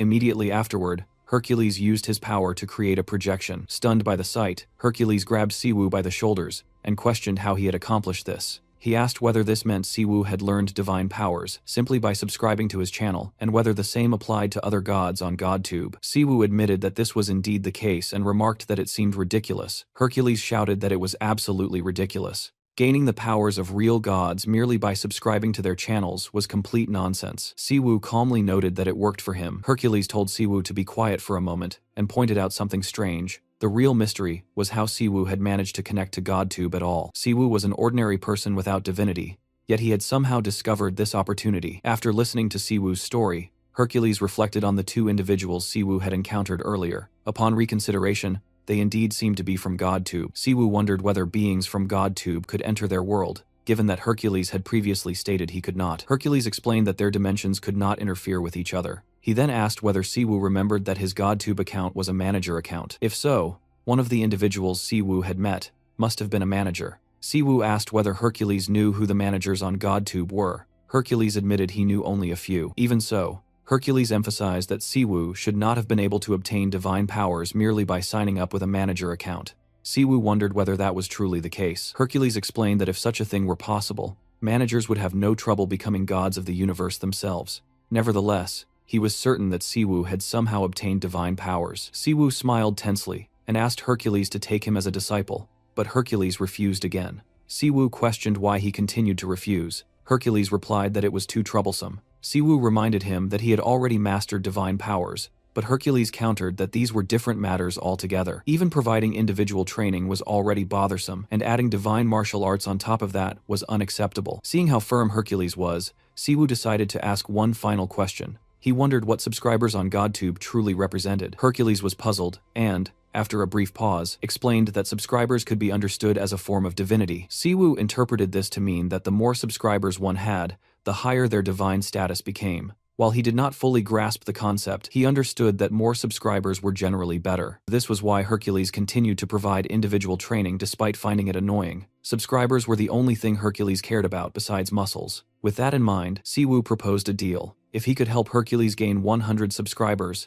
then Hercules would have to teach him divine martial arts. Hercules wondered how Siwoo could possibly accomplish that, considering he could not even reach him physically. Leaning closer to Hercules' small figure, Siwoo questioned why Hercules would not trust him, and gave him a thumbs up. Shortly afterward, Hercules' channel skyrocketed to 34,241 views and 127 subscribers. Hercules reappeared before Siwoo, and bowed deeply, addressing him as master. He declared that from that day onward, he would become Siwoo's loyal servant. Siwoo promised that he would continue providing interesting video ideas, which strengthened Hercules' resolve. Siwoo reminded him that in return, Hercules must teach him divine martial arts. Kneeling, Hercules questioned whether he even dared refuse. Siwoo asked what the number of subscribers truly represented. Hercules explained that it was a form of trust. Divine status was built upon the trust of others, meaning the more people knew about them, the stronger they became, followed by lengthy explanations. All Siwoo understood was that the system was extremely complicated. Divine status increased with subscribers, though he was still unsure whether he fully understood it.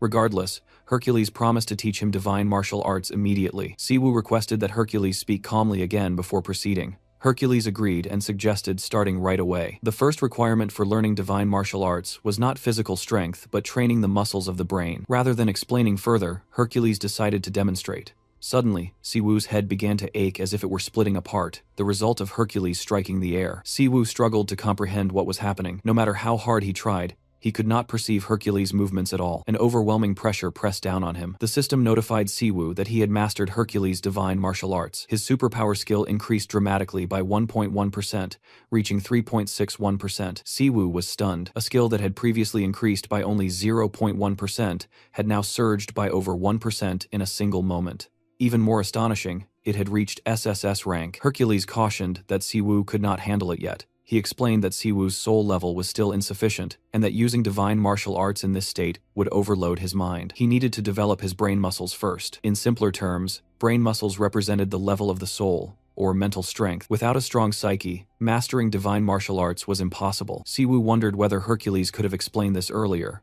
Hercules apologized, admitting that he did not talk much. Siwoo interrupted and asked whether he would still be able to learn it. Hercules admitted that under normal circumstances it would be impossible, but since it was Siwoo, it might be possible. Siwoo asked what he meant. Hercules reminded him that Siwoo could obtain the powers of gods. At that moment, Siwoo understood. If he could obtain the power of a god, specializing in mental strength to support Hercules' immense power, then gods such as Jesus, Buddha, or Confucius could be potential options. Hercules recommended Master Confucius's channel. This meant subscribing to the channel and paying a monthly fee. Checking his balance, Siwoo grimaced. He had only 153 million won. Subscribing to Hua Tuo's channel had already cost him 100 million, with a monthly fee of 1 billion. The situation was absurd and clearly unprofitable. Siwoo was not in the mood to decide. The question of whether it was truly the right decision lingered heavily in his mind. Suddenly, Kim Seon entered the forge and raised her hand to signal that she had returned. She then handed Siwoo the attendance item he had wanted so desperately. The boy immediately asked about the price. Previously, she had mentioned that it would cost 1 million won, but this time Kim Seon stated that the cost was 113 million won. After parting with another 113 million won, The boy thanked Sion with tears welling in his eyes. Kim Sion politely thanked him for using Sion's products. Siwoo's current account balance dropped to 40,450,000 won. Sion then asked what Siwoo planned to do with the ogre tendons. He explained that this time, he intended to make equipment. The ogre was an A+ ranked monster, which meant he was still unable to hunt one alone. Even so, if he wanted to learn divine martial arts, he would need 1 billion won. That meant using high-quality materials to create high-quality equipment and selling it. Through this process, he would also gain experience so that he could eventually make equipment for himself. Thinking about how far away that future still was, Siwoo cried again. Money remained his eternal enemy. Even so, he decided to begin immediately. Returning to the forge, So Palguang felt an intense wave of heat and heard the steady sound of hammer strikes. As he approached Kim Seon, Palguang asked what had brought her there. Kim Seon, however, was so shocked by what she saw that she did not respond. Palguang then turned his gaze towards Siwoo and froze, his mouth hanging open in disbelief. Siwoo had finished creating the equipment and smiled as he watched it gleam. The system notified him that he had produced a disposable product, which caused his metallurgy skill to increase significantly by 5%, reaching 10.43%. Despite pouring everything into it, the result was still only a disposable item, which left him dissatisfied. As soon as he finished, Palguang and Kim Seon rushed over, both amazed by his work and eager to know how he had accomplished it. Siwoo instead asked Seon how much the equipment could sell for, which greatly puzzled her. She wondered whether he truly intended to sell it at all. Equipment of such caliber was far beyond her means, and none of their customers could afford something like this. Hearing this, Siwoo felt disheartened. There seemed to be no point in crafting the gloves if he could not even sell them. Even so, he told Seon not to worry and asked her to sell the gloves on his behalf anyway, reminding her that they were disposable items. Seon was startled by the idea of such gloves being called disposable, but since Siwoo had entrusted them to her, she promised to do her best. She told him to leave everything to her, and then turned to Palguang to ask permission to use his name. Kim Seon explained that she was planning to put the gloves up for auction. Sometime later, inside the auction hall, the auctioneer announced the next item. The announcer stated that the upcoming lot was equipment that even Master So Palguang could not help but admire. The guests immediately began whispering, as everyone knew that So Palguang was a blacksmith recognized by Aurelian. The auctioneer removed the cloth covering the item and revealed a pair of high-quality gloves. The auctioneer explained that the gloves were crafted from ogre tendons, making them extremely durable and eliminating concerns about accidental breakage during combat. The audience was told not to be surprised, as the materials came from an A-rank monster. According to the appraisal results, the gloves were capable of strengthening their wearer. As soon as this was mentioned, a murmur swept through the hall. Many believed the gloves to be enchanted equipment, something only Master Aurelian was capable of creating. The auctioneer smiled awkwardly and clarified that the gloves were not enchanted. Instead, they provided a slight enhancement of approximately 5 stat points.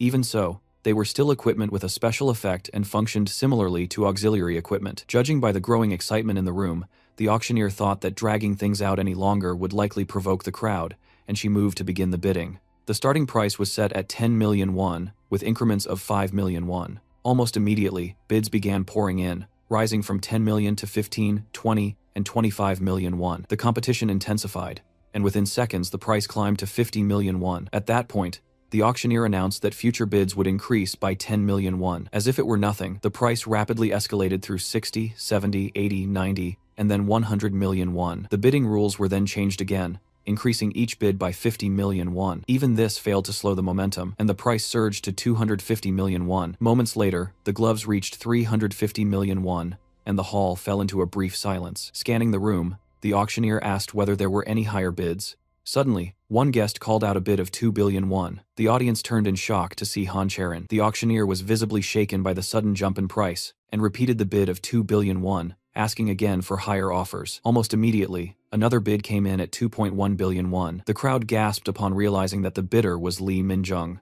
Whispers spread rapidly as people recognized her as the butcher, Lee Minjung. Han Charon raised the price again to 3 billion won. Gritting her teeth, Lee Minjung countered with 3.1 billion. As if she had been waiting for it, Han Charon declared a bid of 4 billion won. The auctioneer repeated the final bid of 4 billion won and began the final count. With no further bids, the gloves were officially sold for 4 billion won. Having secured the item she wanted, Han Charon was clearly very pleased. Sometime later, at the Seo family's blacksmith shop, Siwoo stood trembling in shock. Kim Seon was just as stunned and openly admitted that she had never once imagined the gloves would sell for such an outrageous price. From the auctioned gloves, Siwoo received 3,600,000,000 won, an amount that felt completely unreal. The winning bid had been 4 billion won, and even after deducting the 5% auction commission and Seon's service fee, A staggering 3.6 billion won remained in his account. Overwhelmed by emotion, Siwoo suddenly hugged Kim Seon tightly and shouted his thanks for her. Kim Seon immediately protested, urging him to stop because he was squeezing her too hard. Realizing what he was doing, Siwoo quickly released her. As she tried to catch her breath, he explained that he had simply been too excited. Wanting to show his gratitude, Siwoo offered to give her something in return for her troubles. Kim Seon refused,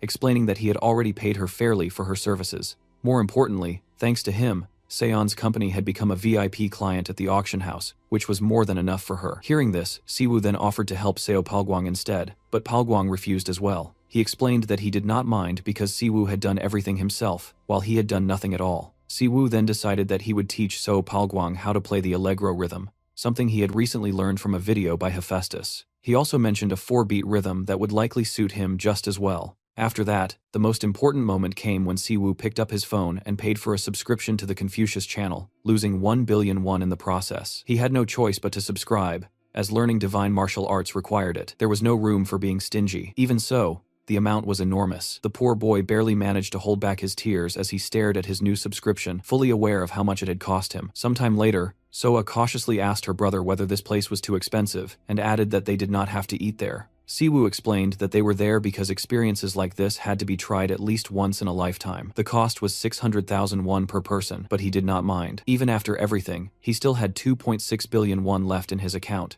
With his subscriptions to the Huatuo and Confucius channels, he was now spending 1.1 billion won monthly on subscriptions alone. To take his mind off those expenses, Siwoo decided to have a drink. While waiting for their food, he chose to watch GodTube. Meanwhile, Soa looked around with curiosity, since it was her first time being in such a luxurious place. Siwoo opened the Confucius channel and immediately read the description. It stated that, although Confucius was slow and unable to speak, he was quick in action and had over 34,000 subscribers. Siwoo assumed that this was a large number and wondered whether all of Confucius's students had subscribed. That thought led him to realize that school-like networks also existed on GodTube. Earlier, Hercules had explained that studying divine martial arts required brainpower. Based on that, Siwoo believed this discipline to be SSS rank. Since it was not combat-related, an SSS rank implied a level even higher than divine martial arts. If he wanted to improve his skill level, he would need to carefully watch the videos and understand them as deeply as possible. Siwoo started with the first video on the main page, titled, The Dignity of a Gentleman. In the video, Confucius was calmly resting in a garden pavilion, and explained that a gentleman was someone who cared for and protected those around him. While watching, Siwoo immediately felt something. He felt extremely bored. Even so, he still managed to grasp the fundamentals of Confucianism and the levels of benevolence, righteousness, propriety, and wisdom of an SSS-ranked gentleman increased slightly. Hercules had pointed out that even though Siwoo had acquired the brain power of Master Confucius, he had not done so completely. Siwoo had admitted this and acknowledged that his level of mastery was still lacking. Hercules had then explained that divine martial arts were not something Siwoo could currently use. In simpler terms, it was similar to altering the laws of the world, rather than merely activating a superpower. To use divine martial arts, Siwoo would have to draw on mana by concentrating on veins and pressure points. Mana itself was the source of existence. To manipulate it more effectively, he would need an amplifying organ, something that could project intention and influence mana directly. Eastern gods referred to this as the center of Qi. Judging by Siwoo's expression, Hercules assumed that he found all of this unbearably boring, and likely had no idea what was being explained. Suddenly, a flash burst from the phone screen, startling Siwoo and making him instinctively cover himself. Hercules then poked him on the head and pointed out that Siwoo wanted to learn divine martial arts and gain that power, but had no interest in studying complicated theories. Hercules questioned whether he was wrong. Even if Siwoo wanted to deny it, he knew he could not. Siwoo admitted that Hercules was completely right. Hercules stated that this reaction was exactly what he had expected, and revealed that he had already devised a way to help Siwoo master divine martial arts more easily. The solution, once again, lay in muscles. Not understanding how everything kept circling back to this, Siwoo was left confused. Hercules explained that if the body was weak, the mind would inevitably suffer. Siwoo considered whether the opposite might be true, but Hercules countered that as Siwoo strengthened his body, his mind would naturally begin to grasp complex concepts on its own. Hercules flexed his muscles and advised Siwoo to leave all headache-inducing knowledge to his muscles instead. Faced with that explanation, Siwoo was left completely speechless. The scene then shifted to the SH Group headquarters. Mr. Han Taeson spoke to his granddaughter, mentioning that he had heard she had purchased new equipment. Han Charon confirmed that this was true, and admitted that she was very satisfied with it. Mr. Han added that he had also heard the equipment had cost 4 billion won, Charon acknowledged this and explained that, although it could not be compared to Master Aurelian's sword, it was still outstanding auxiliary equipment. Simply wearing a single piece made her feel as though her overall abilities had risen to an entirely new level. The chairman expressed his satisfaction at hearing this, and told her to inform him if she needed anything else. Charon thanked her grandfather and bowed respectfully. She then stated that she believed they could begin. Hearing this, the chairman's expression immediately turned serious, as his granddaughter was referring to an S-rank dungeon raid. The scene returned to the protagonist, who was found lying on the ground in complete exhaustion, unable to keep up with even a fraction of Hercules' movements. Siwoo clearly understood that he still had a long way to go in mastering divine martial arts. He picked up his phone and stared at his statistics with disappointment. The most discouraging part was that his level would not increase. He wondered whether it ever would. A dignitary once asked Confucius whether there was a way to avoid losing a battle that could never be won. Confucius had replied that there was, and that the answer was to never end the fight. Hercules himself had once been a man, a hero who surpassed a god while still in human form. Surely, Hercules must have struggled, fought, and felt disappointment along the way. Divine martial arts were not simply a method of combat, but a force so overwhelming that it made one question whether a human could ever truly achieve it. Siwoo realized that he was not talented at all, which meant that the only thing he could rely on was endless effort. Taking a fighting stance, he began punching forward, repeating Hercules' movements over and over. Each strike generated a powerful gust of wind, an unyielding will filled his body. The gentleman's attributes of benevolence, righteousness, propriety, and wisdom increased by 0.5%. When Siwoo opened his eyes, he was stunned by what he saw. With his final strike, he successfully mastered Hercules' divine martial art, completely destroying the surrounding park in the process. He let out an awkward chuckle, realizing that he would now need to find himself a private training facility. Elsewhere, Diogu sighed as she received another message from her boss. Based on the description, it appeared to be another video involving vampire bats, similar to the previous one. The Fire Witch had reclaimed first place on her channel with a record-breaking time of 11 seconds. It was an astonishing feat, with her attack ending almost as soon as it began. Despite that, Siwoo had uploaded a video with the same concept yet again. The file finished downloading, and Diogu opened it. This time, Siwoo appeared dressed in a witch costume, greeting the viewers of the channel. He reminded them once more that he was the man who conquered everything in the world, the conqueror of the world. Looking directly at the smartphone screen, he mentioned that he had heard a new record had recently been set on the Fire Witch's channel, 11 seconds, a truly incredible achievement. Because of that, he stated that he would once again attempt to defeat Fire Witch Yu Honghan's record and demonstrate how it was done. As Dioku continued watching, she found herself increasingly shocked by what unfolded. Siwoo had clearly returned to his usual reckless style. He explained that viewers might be wondering why he had suddenly set his sights on Miss Yuhan. If he openly targeted her, he would likely be roasted online. That meant he could not act without preparation. That was why he intended to reveal his strategy: how to defeat Miss Yuhan, the current record holder. With that, he announced that it was time to stop the pointless talk and finally begin. Siwoo sharply lifted his leg and slammed it into the ground with all his strength. Immediately afterward, the camera lens cracked, and the video abruptly cut off. Diogu was stunned by how suddenly everything ended. Deciding to double-check, she noticed that her boss had sent her 2 videos.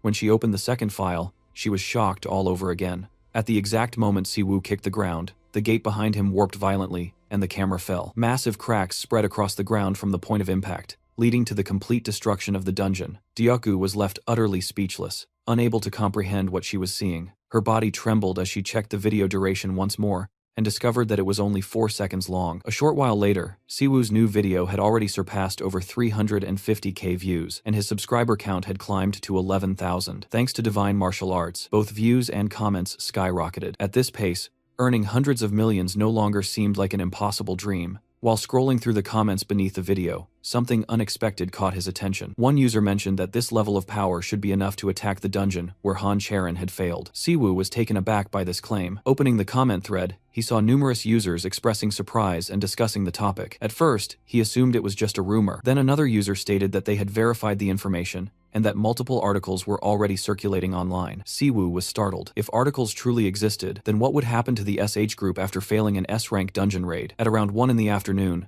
news had broken that the chairwoman of the SH Hunters Guild, Han Charon, had failed an S-rank dungeon raid. Fortunately, there were no casualties, but many people expressed disappointment. The SH group, in particular, was in a grim state, as they had recently invested heavily in the hunting industry with dreams of entering the broader market. That ambition was now effectively crushed.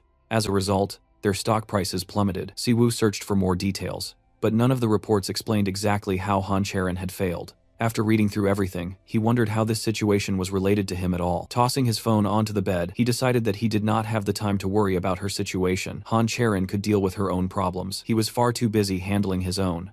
At the top floor of the SH Group headquarters, Han Charon arrived and was immediately told that someone had decided to visit them. Charon greeted the director of the SH Group, Han Mina. The director remarked that it had been a long time since they had last seen each other, and asked how Charon had been doing. With a gentle smile, she asked Charon to look at her, and then wondered whether she was returning after meeting with the chairman. Charon confirmed that she had indeed met with him, and asked her aunt whether she had also gone to see him. Mina explained that the chairman had called an executive meeting. At that moment, SH Group was in complete turmoil. Not only had their stock prices plummeted, but investors were also rapidly withdrawing their funds. Han Mina emphasized that this situation was not solely Charon's fault. In truth, the executives themselves were to blame for placing excessive expectations on her. As Mina prepared to leave, she told Charon that she could go as well, otherwise she would have to face her brothers. After Mina departed, Charon was left standing alone in the hallway, lost deep in thought. Sometime later, Soa drank Siwoo's newly prepared decoction and nearly vomited from its taste. Siwoo gave an awkward smile and suggested that the bitterness was normal. Despite that,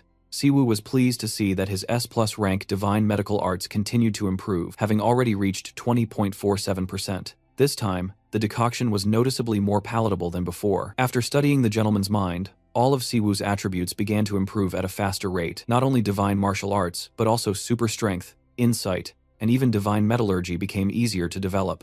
Among them, insight showed the greatest growth, reaching 24.8%, an 8% increase due to its connection with all his other traits. Reflecting on this, Siwoo realized that the gentleman's mind did not possess an SSS rank without reason. After Soa finished drinking the decoction, Siwoo could already see her complexion beginning to improve. This confirmed that his treatment was truly effective, filling him with happiness. If he continued improving his divine art of medicine, he was confident that he would eventually cure Soa's illness. The only lingering problem was money. The minimum subscription fee of 1.1 billion won weighed heavily on him. The 1.7 billion won remaining in his account was far from sufficient to cover the monthly subscriptions to Huatuo and Confucius. Siwoo looked at his improved decoction and briefly thought about how great it would be if he could sell it. However, medical preparations could not be sold freely without proper medical certification. He decided that he would ask Kim Seon about this matter later. Suddenly, there was a knock at the door. Expecting no visitors, Siwoo wondered who it could be. The person outside apologized for the interruption and asked whether this was the residence of Mr. Meng Siwoo. The visitor then introduced himself as Kang Min-jae, the personal secretary of Miss Han Charon. After welcoming him inside, Siwoo listened, as Kang Min-jae explained that the young lady wished to challenge the S-rank dungeon once again. Hearing that Charon intended to return to the dungeon, Siwoo assumed that she required his assistance. He sought to clarify whether she wanted him to devise a strategy for the raid. The secretary confirmed this. Siwoo then asked what had occurred during the first attempt to clear the dungeon. Kang Min-jae apologized, admitting that he did not know the details himself. The only instruction he had received was that Meng Siwoo's help was absolutely necessary. He added that the young lady had originally wanted to come in person, but because so many people were watching her, she was unable to do so. He bowed apologetically and asked whether Siwoo would be willing to speak with her. At that moment, Siwoo could already sense it. The sweet scent of money filled his mind, thinking, a joint raid between the conqueror of the world and Han Charon in an S-rank dungeon would inevitably attract millions of views on YouTube. Later, inside the SH Group headquarters gym, Siwoo arrived and immediately saw Han Charon practicing with a sword. She was wearing the gloves he had personally created. Completely focused on her training, Charon failed to notice anyone entering the gym and continued swinging her sword. The secretary informed Siwoo that he would call her over, but Siwoo stopped him and suggested waiting. Siwoo recognized that Han Charon had entered a trance-like state during her training. Training with such deep concentration was extremely beneficial, something he could say with confidence after experiencing it himself recently. The secretary attempted to argue, but the boy explained that although waiting might take some time, this was a rare opportunity for Charon. She continued training, entirely unaware of her surroundings. While watching, Siwoo noticed that her movements lacked any real system. He speculated that this realization came from his improved understanding gained through S+ insight and divine martial arts. To him, Charon's sword swings were nothing more than random arm movements. He had also heard that she had never formally learned sword techniques. One of Han Charon's traits was S-rank sword talent, yet her talent was overshadowed by excessive roughness. It felt similar to someone possessing SS-rank superpowers without having learned divine martial arts to properly channel them. If Charon could learn proper martial arts, her growth would be immense. The only true path for her development would be joining a sect as a disciple. However, there was no realistic way that could happen. the SH group would never allow it. If Han Charon became a sect disciple, she would no longer belong to the SH group. Sometimes, a good background was not always beneficial. Observing Charon's current level, Siwoo wondered whether she could maintain martial arts even if she learned them from GodTube. Several channels came to his mind. King Arthur, the legendary Knight of the Round Table featured in the Excalibur video. Siegfried, the first dragon slayer, now offering advice on how to kill dragons. Xiang Yu, the invader who led tens of thousands of men and forced Liu Bang to sing the Song of the Han Dynasty in one video. Their content was undeniably extreme, but Siwoo could not help thinking about what would happen if Han Charon learned their martial arts. The problem was that Charon could not access GodTube, meaning she would never learn swordsmanship that way. At that moment, an idea struck Siwoo. He could watch the videos himself and then teach Charon directly. Although it would require expensive subscription fees, he could simply charge her for it. Whether it was 1 billion or 10 billion made little difference to the granddaughter of the SH group. Just thinking about the money made Siwoo start drooling. This was undeniably a golden deal backed by Charon's overwhelming financial power. There was only one problem. Would Han Charon, an S-rank hunter, truly accept lessons from him, a D-rank hunter? On top of that, he could only teach her techniques he had already learned himself. That led Siwoo to confront a serious question. Was it even possible to teach divine martial arts to someone after learning them personally? Still, if he gave up now, everything would be meaningless. Meanwhile, Charon finished her training and approached the secretary, remarking that she should have been warned that Meng Siwoo had arrived. The secretary apologized and explained that he had not interrupted her because Mr. Siwoo specifically requested not to disturb her training. Charon appeared slightly surprised by this. Siwoo stared at Charon and suddenly blushed, leaving him unable to speak. Charon, also blushing, stated that she would go wash up first before leaving. Watching her go, Siwoo had to admit to himself that Han Charon was extremely beautiful. Later, in a calmer setting, Charon apologized for making Siwoo wait for so long. Siwoo explained that it had not been that long, and mentioned that he had heard she needed his help. He then asked what had happened during her dungeon raid. Charon bent forward slightly and revealed that there were no monsters inside the dungeon. This revelation shocked Siwoo. Charon clarified that although there were no monsters initially, they did encounter one eventually. Based on her explanation, Siwoo concluded that there had indeed been a single monster. Recalling its predatory gaze, Charon explained that, while the creature resembled a wolf, it was difficult to even call it a monster. She had never seen anything like it before. Siwoo reflected on this.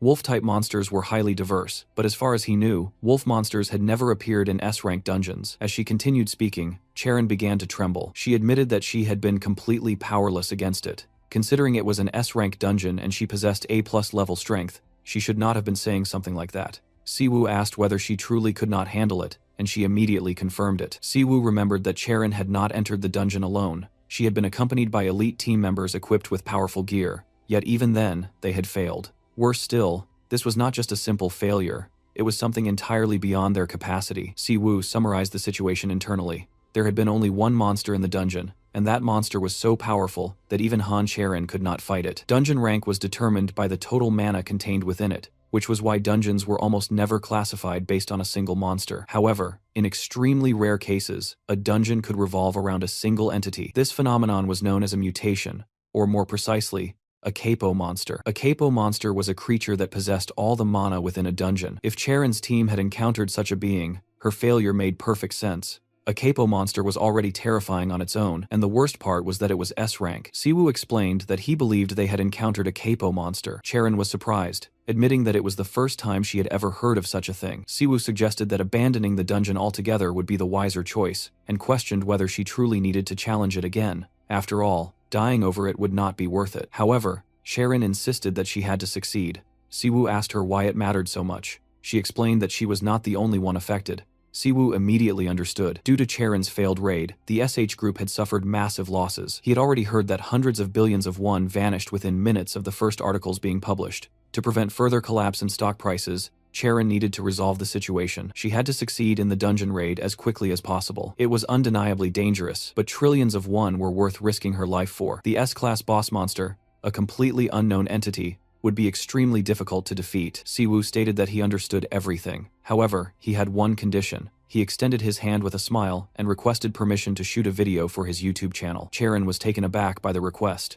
Siwoo then demanded an additional 10 billion won. With a business-like smile, he made it clear that he would not go any lower. A short time later, Siwoo received an advance payment of 1 billion won. Looking at the deposit, he considered himself lucky, and even thought he should have asked for more. Still, the fact that she agreed so easily surprised him. He decided to drop the thought, and reminded himself not to be too greedy. since 10 billion was already an enormous sum. Now, his focus shifted to the true problem, the S-class capo monster that no one had ever seen before. Siwoo was not even certain whether he could devise a proper strategy. Asking for too much would only increase the burden. However, his insight had already reached 24%. That meant analysis was possible. Siwoo told himself that no matter what, he could do it.